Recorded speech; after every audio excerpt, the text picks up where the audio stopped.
Surprising worship, ஆச்சரியப்படத்தக்கதான ஒரு தொழுகை. யோபு 1:21 எல்லாம்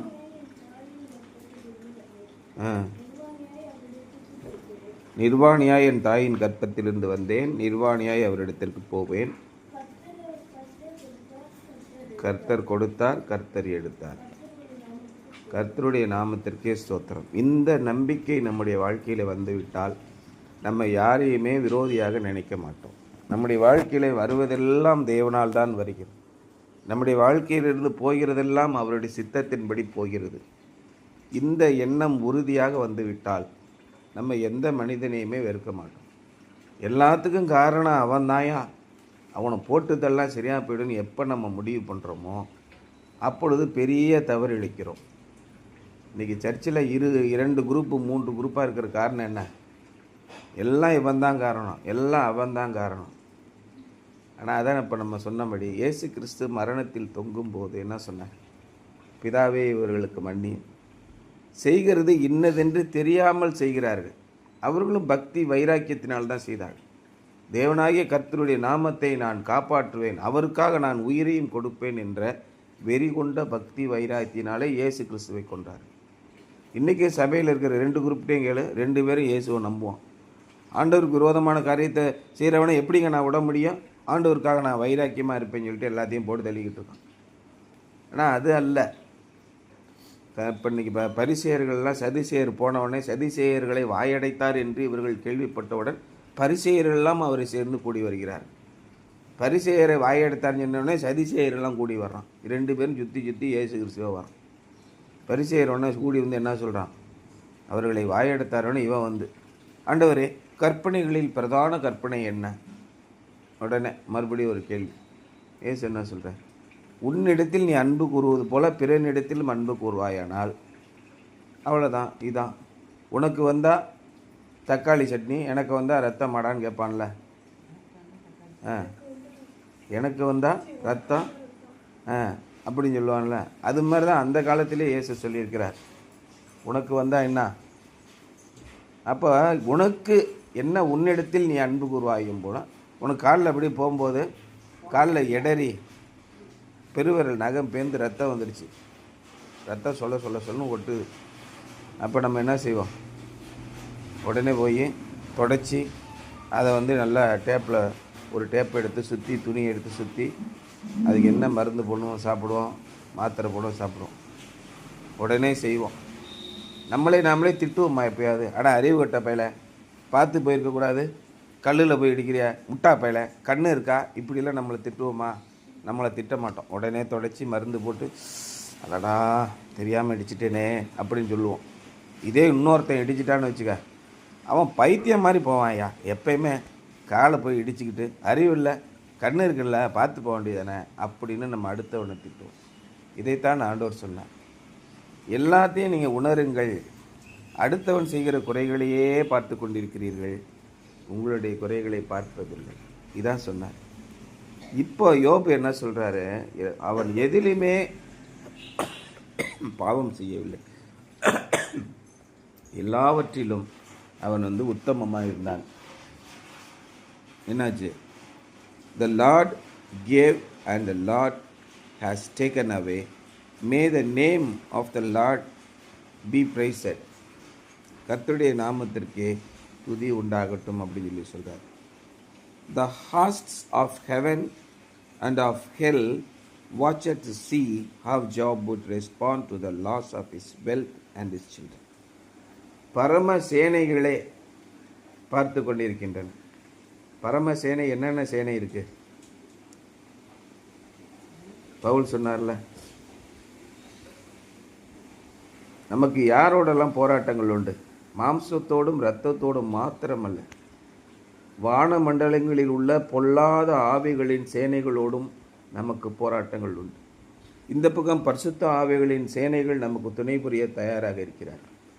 2 சேனைகளும் பார்த்து கொண்டிருக்கிறார். The host of heaven and hell watched to see how Job would respond to the loss of his wealth and his children. அவருடைய விசுவாசத்தை சோதிக்கும்படியாக. நீங்கள் +2 படிச்சிட்டீங்க. உங்களுடைய படிப்பை சோதிக்கும்படியாக எக்ஸாம் வருது. எவ்வளோ மார்க் வாங்கியிருக்கீங்க பார்க்குறாங்க யோபுக்கு. He expressed his grief in a manner normal for that day, for God expects us to be human. தேவன் நம்மளை மனிதர்களாக இருக்க எதிர்பார்க்கிறார். அந்தந்த நாளுக்கு நம்மிடத்திலிருந்து என்ன இருக்கும் அப்படின்றதை நாம் தேவனுக்குள்ளாக எப்படி நடக்கிறோம், ஒவ்வொரு விஷயத்திலும் நாம் எப்படி நடந்து கொண்டிருக்கிறோம். ஒரு சோதனைகள் வருகிறது, ஒரு பாடு வருகிறது. அப்போ அந்த இடத்துல நீங்கள் எப்படி ரெஸ்பாண்ட் பண்ணணும் அப்படிங்கிறது ரொம்ப முக்கியம். தொடர்ந்து உங்களுக்கு பாடுகள் வந்து கொண்டே இருக்கும், தொடர்ந்து உங்களுக்கு சோதனைகள் வந்து கொண்டே இருக்கும். ஒரு நாள் கூட இருக்காது. அதான் வடிவேலு சொல்லுவான்ல, என்கிட்ட சரசம் ஆடுறதுக்குனே உங்கள் அப்பா அவங்கள பெற்று விட்டானாடான்னு சொல்லுவான்ல. தினமும் நமக்கு ஏதாவது ஒரு பிரச்சனை, தினமும் ஒரு சோதனை வந்து கொண்டே இருக்கும். அந்த சோதனைகளில் நீங்கள் எப்படி வெற்றி கொள்கிறீர்கள், இதான் ரொம்ப முக்கியம். என்ன சொல்கிறாரு? He expressed his grief in a manner normal for that day, for God expects us to be human. ஒரு சர்வசாதாரணமான மனிதர்களாக நம்மை கொடுமைப்படுத்துகிறவர்களுக்கு நாம் எப்படி பதில் அளிக்கிறோம் என்பது ரொம்ப முக்கியம். நம்மிடத்திலே சந்தோஷமாக பேசுகிறவர்கள், நம்மிடத்திலே அன்பாக இருக்கிறவர்கள், நம்மளுக்கு எல்லா சகாயத்தையும் செய்கிறவர்களிடத்திலே நாமும் அன்பாக இருப்போம். இது இயல்பானது. நமக்கு துரோகம் செய்கிறவர்களிடத்திலே நாம் விரோதம் பாராட்டாமல் இருப்பது எப்படி? அடுத்தது. அப்போ எல்லா அழிவுகளும் அவனுக்கு வந்து கொண்டு மிக கொடூரமான அழிவு. ஒரு மனிதன் அவனோட சமாளிக்க முடியாத அளவுக்கு அவனுடைய மனைவி என்ன சொல்கிறா, நீர் இதெல்லாம் எல்லாம் போச்சு, இன்னுமா ஏன் உயிரோடு இருக்கிட்டீங்க, தேவனை தூஷித்து ஜீவனை விடும் அப்படின்னு சொல்கிறான். நிறைய பேர் அதை மொழிபெயர்க்கும் போது லாக் பண்ணிடுவோம். என்ன சொல்லுவாங்கன்னா, அவன் மனைவி என்னங்க இப்படி கொடூரமானவளாக இருக்கா, எல்லாத்தையும் கூட வந்து அணிஞ்சிட்டு கடைசியில் சாவுன்னு சொல்லி சொல்கிறாளே அப்படின்னு நிறைய பேர் சொல்லுவாங்க. அந்த மாதிரி இல்லை, அவள் ரொம்ப பாசமானவள். அவனுடைய மனைவி அவன் மேலே ரொம்ப பாசமாக, என்னங்க இவ்வளோ தூரம் ஆகிப்போச்சு, ரொம்ப கொடூரமான நிலைக்கு வந்துட்டீங்க, இப்போ அவங்க கடவுள் இல்லைன்னாங்க எல்லாம் சொல்கிறாங்க, கடவுள் நமக்கு இருந்தால் என்னங்க ஆகும், பேசாமல் நீங்கள் தற்கொலை பண்ணி செத்துருங்க, கடவுள் இல்லைங்க நீங்கள் தற்கொலை பண்ணி செத்துருங்க, இதுக்கு மேலே வாதையை உங்களால் அனுபவிக்க முடியாதுங்க அப்படின்னு சொல்கிறோம். அதுதான் அந்த கருத்து. தேவனை தூஷித்து ஜீவனை விடும்னா என்ன அர்த்தம்? தேவன் ஒளிக நாசமாக போக, கடவுள் கண்ணு இருந்தால் இப்படிலாம் ஆகும் அப்படிலாம் சொல்லிவிட்டு உயிரை விடுன்னு அர்த்தம் இல்லை. கடவுள் இல்லை போலங்க, நம்ம எவ்வளவோ நியாயம் செஞ்சோம், எனக்கு தெரிஞ்ச இங்கே ஒரு பாவமும் செய்யலை, எனக்கு தெரியும், இவ்வளோ கொடூரமான வாழ்க்கை உங்களுக்கு வரணுமா, நீங்கள் செத்து போயிடுங்க, இந்த வேதனையை நீங்கள் தாங்க முடியாது அப்படின்னு மிகுந்த வேதனையோடு சொல்கிறான். மனதில் ரொம்ப வெறுப்பு ஆழமான துடியாக துடித்து அந்த வார்த்தைக்கு வர்றான். அப்பையும் அவன் பாவம் செய்யலை. கடவுள் எனக்கு நல்லதெல்லாம் செஞ்சான், என்னுடைய வாழ்க்கையில் கெட்டது நடக்குது, ஏதோ ஒரு காரணத்துக்காக கடவுள் செய்வார், அதனால் கடவுளிடத்தில் நன்மையை பெற்ற நாம் தீமையும் பெற வேண்டாமா அப்படின்னு பொறுமையாக இருக்கான்.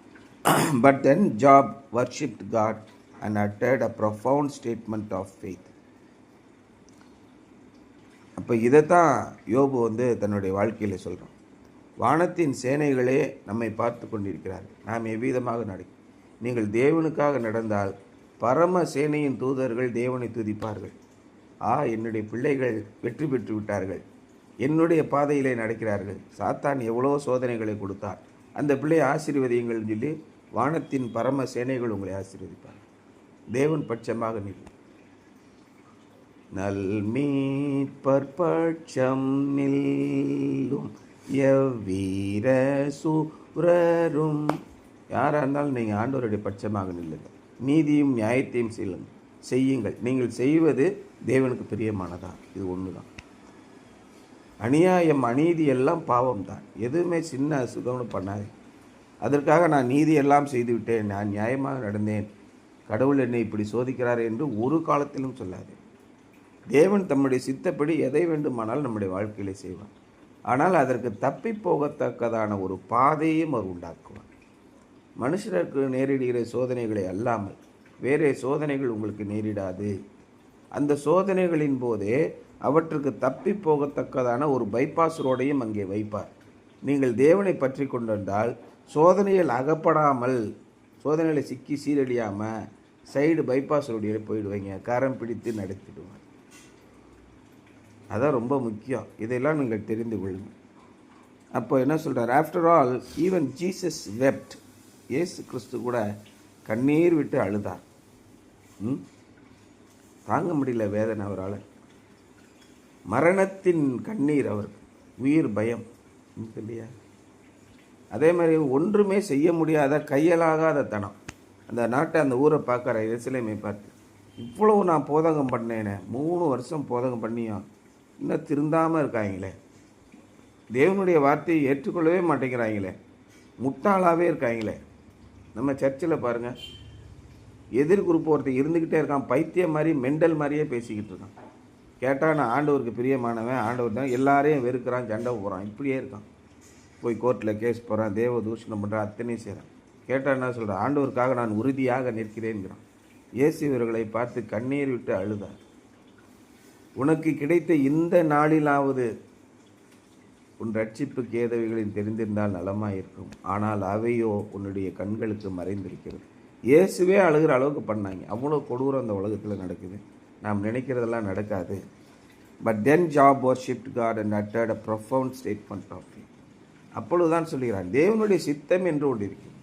இயேசு கிறிஸ்து இந்த உலகத்தில் வந்து இவர்களுக்கு போதகம் பண்ணி, இது யார் தேவனை ஏற்றுக்கொண்டார்களோ ஏற்றுக்கொள்கிறார்களோ அவருடைய கையாலே சாகணும் என்பது விதி. யார் கொலை பண்ணது? பாலஸ்தீனியர்கள் வந்து கொன்று போட்டார்களா? பெலஸ்டைன்ஸ் கொண்டுட்டாங்களா? கிரேக்கர்கள் வந்து கொன்று போட்டார்களா? ரோமானியர்கள் வந்து கொன்று போட்டார்களா? இல்லை ஆசியாவிலிருந்து வந்து போன ஞானிகள் வந்து கொன்று போட்டார்களா? இல்லை ராஜா அரசாங்கம் கொன்றதா? இல்லை, நான் தேவனை ஏற்றுக்கொள்கிறேன் என்று சொன்னவர்கள் கொன்றார். எவ்வளோ கொடுமை பாருங்கள். First he looked back to his birth. முதலாவது தன்னுடைய பிறப்பை நோக்கி பார்க்கிறார். Naked I came from my mother's womb. நான் என்னுடைய தாயின் கற்பத்திலிருந்து நான் நிர்வாணியாய் வந்தேன். Then Job looked ahead to his death. அதுக்கப்புறம் தன்னுடைய மரணத்தை எதிர்பார்த்து பார்க்கிறான். And naked I will depart. இந்த உலகத்தில் நான் போகும்போது ஒன்றையும் நான் எடுத்து போக முடியாது, நான் நிர்வாணியாகவே போவேன். இந்த உலகத்திலே சம்பாதிக்கிற ஆஸ்தி, சொத்து, சுகம் எல்லாமே என்னை விட்டு போய்விடும். மாடி வீடு கட்டி விட்டால் மாடி வீடு எடுத்துகிட்டா போகிறேன். 50,000 ரூபாய்க்கு பஞ்சு மெத்தை வாங்கிட்டா பஞ்சு மெத்தையே தூக்கிட்டு வாங்கயா, அங்கே படுக்கிறதுக்கு நான் கொண்டு போகிறேன். எல்லாத்தையும் இந்த குப்பையில் போட்டு வேட்டியை இருக்கிறதெல்லாம் நகை நட்டெல்லாம் கழட்டி விட்டு ஒன்றத்துக்கு ஆகாத ஒரு வேட்டியை போட்டு போய்ச்சி விடுவான். 150 ரூபா ஒன்றும் இல்லாமல் போய்ச்சி விடுவான். ஒன்றும் கிடையாது. உனக்கு பின்னாடி வரவன் அது திம்பான். அவன் நல்லவனாக இருப்பானோ கெட்டவனாக இருப்பானோ எனக்கு தெரியாது. நீ கஷ்டப்பட்டு உழைச்சி சேர்த்து வச்ச எல்லாம் ஒரு பொறுக்கிட்ட போகும். இதுதான் நீதிமொழிகளில் சொல்லு. அதுதான் அவர் சொல்கிறார், நிர்வாணியாய் தாயின் வயிற்றிலிருந்து வந்தேன், நிர்வாணியாய் போவேன். He would not return to his mother's womb because that would be impossible. மறுபடியும் தாயின் கர்ப்பத்திற்கு போய் திரும்பலாம் பிறக்க முடியாது, அது சாத்தியமில்லை. He would go to mother earth be buried. அவன் மறுபடியும் நம்முடைய தாய் மண்ணுக்கு போய் மண்ணோடு மண்ணாக போய் விடுவான். and return to dust. மறுபடியும் பூமியின் தூசியாகி விடுவான். Nothing he had acquired between his birth and death would go with him into the next world. இந்த உலகத்திலே பிறப்புக்கும் இறப்புக்கும் நடுவே நீங்கள் பெற்ற எதுவும், உங்களுடைய கல்வி, உங்களுடைய செல்வம், உங்களுடைய அறிவு, உங்களுடைய ஞானம், உங்களுடைய புத்திசாலித்தனம் எதுவும் உங்களோடு வருவதில்லை. நீங்கள் மனுஷன் மிருகங்களைப் போலவே இருக்கிறான். ஒரு நாய் ரோட்டில் அடிபட்டு சாவுது, அவ்வளோதான். 4 நாள் கழித்து லாரி ஏறி ஒன்றுமே மண்ணாகவே போயிடும். அதே மனிதன் செத்த உடனே 6 மாதம் கழித்து எங்கே இருக்கானே தெரியாது, மண்ணோடு மண்ணாக போயிடும். 5 வருஷம் கழித்து அவனுடைய எலும்பு கூட இருக்காது, எல்லாமே சாம்பலாக போயிடும். இப்போ காலத்தில் எரிக்க ஆரம்பிச்சிடறாங்க. சுவிட்சியை போட்டோடனே 2வது செகண்டே துளியோண்டு சாம்பலை ஒரு பேப்பரில் வச்சு இந்த நெத்தியில் பூசிட்டு போடான்னு அனுப்பி விட்ருவோம். அவ்வளோதான் ஒரு மனுஷனுடைய சாம்பல். இவ்வளோதான். மின் சுடுகாடு வந்துருச்சு, ஒன்றும் கொண்டு போவதில்லை. Finally, Job looked up and uttered a magnificent statement of faith. இறுதியாக யோபு ஒரு விசுவாசத்தின் அறிக்கையை சொல்கிறான். The Lord gave and the Lord has taken away. May the name of the Lord be praised. எல்லாவற்றிற்கு மேலாக தேவனுடைய பெயர் தான், இறைவனுடைய பெயர் தான். கர்த்தர் கொடுத்தார், கர்த்தர் எடுத்தார். என்னுடைய வாழ்க்கையிலே நான் சாதிப்பதற்கு ஒன்றும் இல்லை. நான் நியாயமாக வாழ்ந்ததினாலே ஒன்றும் சாதிக்கவில்லை, நான் துன்மார்க்கமாக வாழ்ந்ததினாலே ஒன்றும் சாதிக்கவில்லை.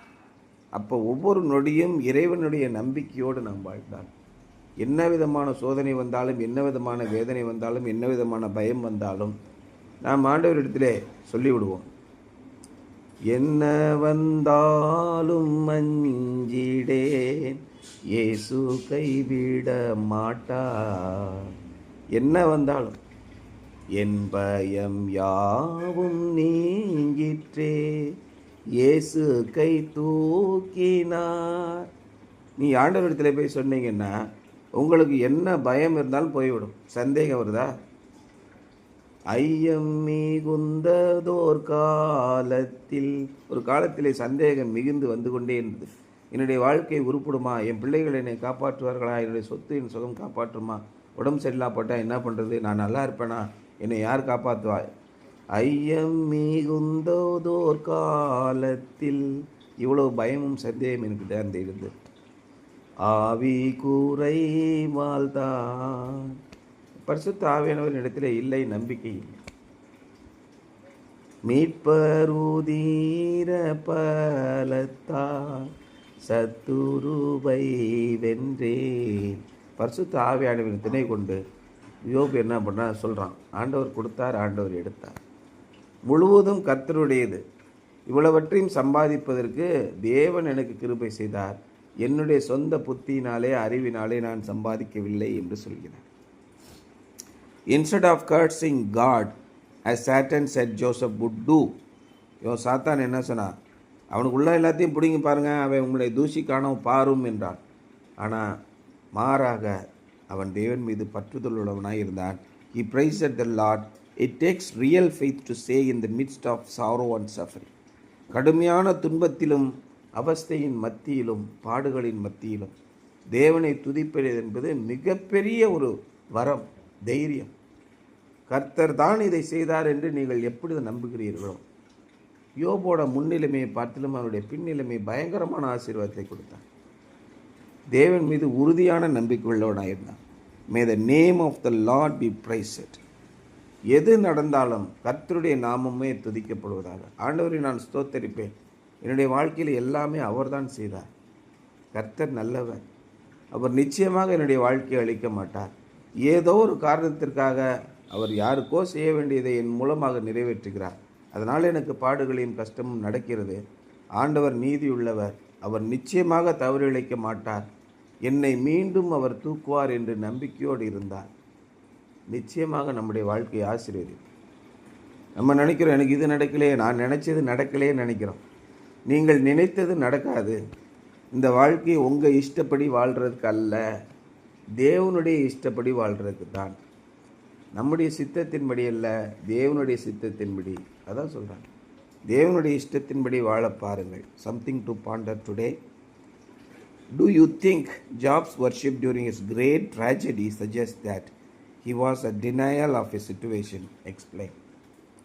தன்னுடைய கடுமையான சீரழிவு, மகா கேடு அவனுக்கு நேர்ந்தது.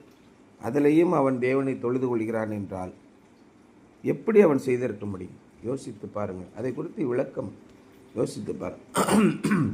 ஒரே நாளில் வீடு இடிஞ்சு போச்சு, சொத்து இடிஞ்சு போச்சு, பிள்ளைங்கள்லாம் செத்து போயிட்டாங்க, பேர பிள்ளைங்கள்லாம் செத்து போயிட்டாங்க.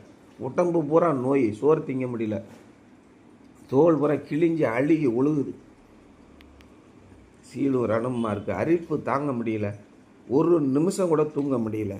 நைட்டு தூங்கலான்னு பார்த்தா தூங்க முடியல, பகலில் தூக்கம் இல்லை, அரிப்பு தாங்க முடியல. பானை ஓட்டை எடுத்து சுரண்டிக்கிட்டு உட்காரான், அப்படியே ரத்தமாக ஒழுகுது. வீட்டில் இருக்க முடியல, தெருவில் போய் உட்காந்துட்டான். நாய்கள் அவனை சுட்டி நிற்கின்றன. நண்பர்கள் எல்லாம் ஓடிவிட்டார்கள், உறவினர்கள் எல்லாம் ஓடிவிட்டார்கள். இன்றைக்கும் நாம் சிறு தவறு செய்துவிட்டால் நம்முடைய உறவினர்கள், நம் கூட பிறந்தவர்கள், நம்முடைய நண்பர்கள், நமக்கு அறிமுகமானவர்கள் நம்மை விட்டு விலகி போய்விடுவார்கள். அவ்வளோதான், அவன் கணக்கு முடிஞ்சு போச்சு. இனிமேல் கிட்ட போனோம் வாங்கிட்ட தான் காட்சி கேட்பான். கண்டுக்கிறாமல் போய்ட்டு ஃபோன் அடித்தா எடுக்காத அப்படின்னு சொல்லிட்டு போயிடுவாங்க. எப்படி இருக்கும் உங்களுக்கு? அவ்வளோ பெரிய கோடீஸ்வரன் ஒரே நாள் நைட்டில் சோழி முடிஞ்சிச்சு, எல்லாரும் போயிட்டாங்க. அந்த சூழ்நிலையிலும் அவருடைய நண்பர்கள் 3 பேர் மட்டும் அவனுக்காக அங்கலாய்க்கிறார். அவருடைய மனைவி அவனோடு கூட இருக்கிறார். இந்த மாதிரி ஒரு சூழல் வந்தால் அவர் எப்படி தேவனை தொழுது கொண்டிருப்பான்? யோசித்து பாருங்கள். அதுக்கு விளக்கம் சொல்லுங்கள் அப்படின்ற இன்றைய சிந்தனை.